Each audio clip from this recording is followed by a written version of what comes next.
बारूक का ग्रंथ अध्याय 3।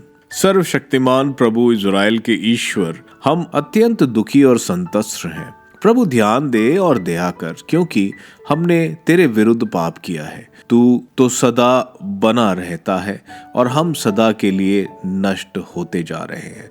सर्वशक्तिमान प्रभु इज़राइल के ईश्वर, मृत्यु के पंजे में पड़े इज़राइलियों की प्रार्थना सुन, उन लोगों के पुत्रों की जिन्होंने तेरे विरुद्ध पाप किया। उन्होंने अपने प्रभु ईश्वर की वाणी का तिरस्कार किया और इसलिए हम विपत्तियों के शिकार बने। सारे हमारे पूर्वजों के कुकर्म भुला दे, क्योंकि अब अपना सामर्थ्य और अपना नाम याद कर। तू ही हमारा प्रभु ईश्वर है। प्रभु, हम तेरी स्तुति गान करेंगे।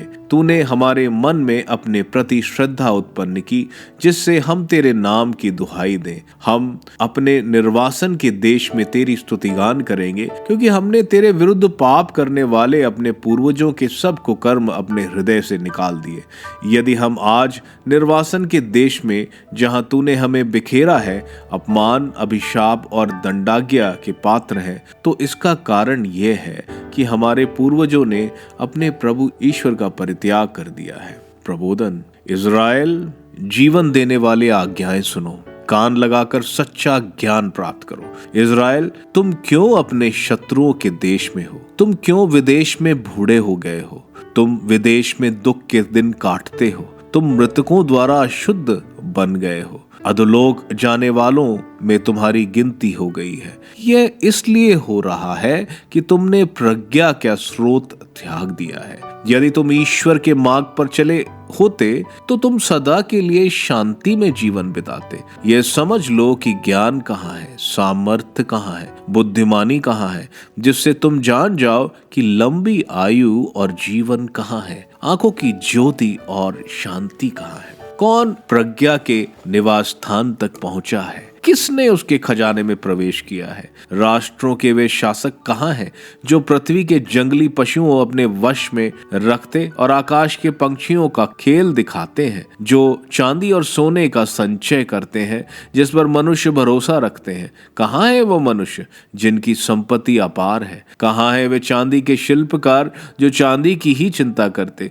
और जिनकी कला कल्पनातीत है? वे सब के सब नष्ट होकर अधोलोक में उतर चुके हैं और दूसरे लोगों ने उनका स्थान ले लिया है। एक नई पीढ़ी का उदय हुआ और वह पृथ्वी पर बस गई, किंतु उसने ज्ञान का मार्ग नहीं पहचाना। उसने उसके मार्ग का अध्ययन नहीं किया और उस पर एकदम ध्यान नहीं दिया। उसके पुत्र और भी दूर भटक गए। कानान देश में प्रज्ञा की चर्चा नहीं सुनाई पड़ी और वो तेमान में भी नहीं देखी गई। हगार के पुत्र जो पृथ्वी पर ज्ञान की खोज करते थे, मेरोन और तेमान के व्यापारी, कथाव्याचक और ज्ञान के पिपासु, उनमें कोई प्रज्ञा का मार्ग नहीं जान सका। उनमें कोई प्रज्ञा के पथ याद नहीं रख सका। इज़राइल, तेरे ईश्वर का निवास कितना महान है, कितना विस्तृत है उसके सामर्थ्य का क्षेत्र। वह महान है और असीम, वह ऊंचा है और अपरिमेय है। वहां प्राचीन काल में एक ऐसी जाति उत्पन्न हुई जो भीमकाय और युद्ध कुशल थी, किंतु ईश्वर ने उसे नहीं अपनाया और उसे ज्ञान का मार्ग नहीं बताया।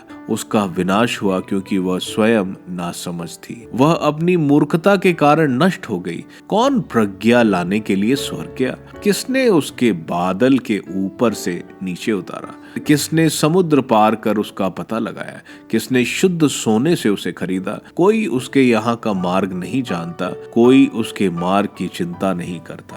प्रज्ञ ही प्रज्ञा की जनता, सर्वज्ञ ही उसका मार्ग जानता है। उसने अपनी बुद्धि से उसका पता लगाया है। उसने सदा के लिए पृथ्वी की नींव डाली है और उसे जीव जंतुओं से भर दिया है। वह प्रकाश भेज देता है और वह फल देता है, और वह उसे वापस बुलाता और वह कांपते हुए उसकी आज्ञा मानते हैं। तारे अपने अपने स्थान पर आनंद पूर्वक जगमगाते हैं। जब वह उन्हें बुलाता है तो वे उत्तर देते हैं, हम प्रस्तुत हैं। और वो अपने निर्माता के लिए आनंद पूर्वक चमकते हैं। वही हमारा ईश्वर है, उसकी बराबरी कोई नहीं कर सकता। उसने ज्ञान के सभी मार्ग का पता लगाया और उसे अपने सेवक याकूब को, अपने परम प्रिय इज़राइल को बता दिया। इस पर प्रज्ञा पृथ्वी पर प्रकट हुई और उसने मनुष्यों के बीच निवास किया।